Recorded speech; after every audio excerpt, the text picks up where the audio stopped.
Bill Jensen, Reagan Conservative, running for District 33 House. I was born and raised in Wichita, Kansas, where I attended Butler County Community College, Wichita State University, and took Kansas University Medical Center's 1,600-hour advanced paramedic training. Met and married my wife, Janet Dice, in White River, South Dakota in 1988. And Janet and I are real estate investors and have owned and operated Health Advantage Incorporated, a Salad Master Cookware dealership, for the past 20 years. For several of those years, our dealership actually ranked in the top 10 in sales worldwide. 2007, Janet and I found ourselves battling breast cancer, and that helped us to focus on those things that are truly important: family, friends, and service to our community. I got involved in politics when I was 19, campaigning on behalf of Senator Bob Dole. I've been active in South Dakota politics by encouraging and supporting various candidates running for office. I'm a hunter, member of the NRA, members of South Dakota Wildlife Federation, Rimrock Church, and Republican ambassadors.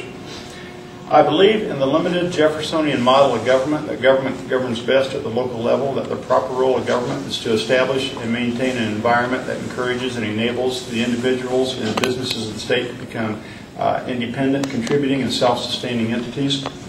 Ronald Reagan once said that government is like a baby, an elementary canal with a large appetite at one end and no sense of responsibility at the other. I will work to reduce the size of government and reduce property taxes, reduce the cost of health care, and encourage the availability of health insurance through my proposed Northern Plains Health Insurance Pact. Just a word about that.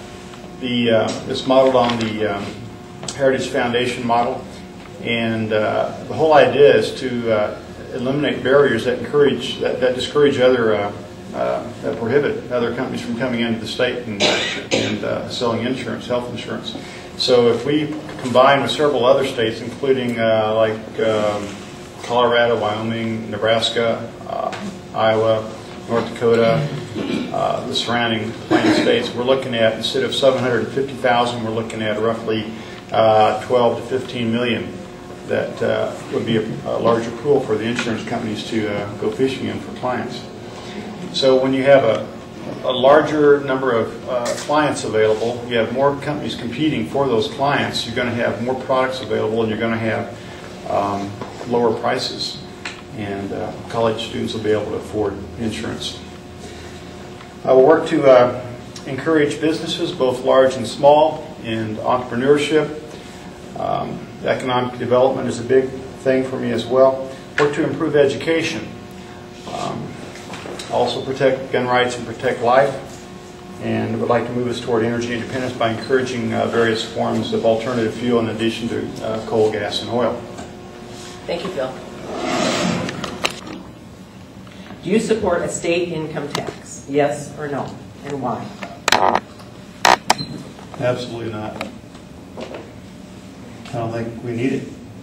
I think one of the reasons why our salaries are all, take for instance, teachers are supposed to be around 49th, 50th in the state in salaries and income, and in reality, when you factor in the fact that we don't have state income tax and we don't have a high cost of living, we rank 10th, according to a study. We rank 10th. So I'm not interested in going state income tax. Bill, for funding education so we can compete with other states.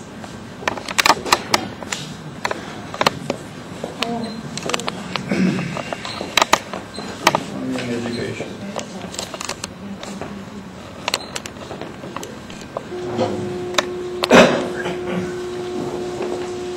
Well, like Don Kopp, I think there's bound to be waste in our government that simply can be trimmed, and I think that money can be applied toward education.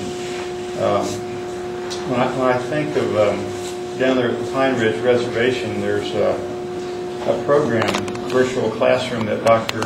Superintendent Kurt Voigt is running down there. And let's see, starting last September, he had 0 students, and come May of this year, he had 212 students. And The problem there is that funding for those students stops once they hit 21 years of age.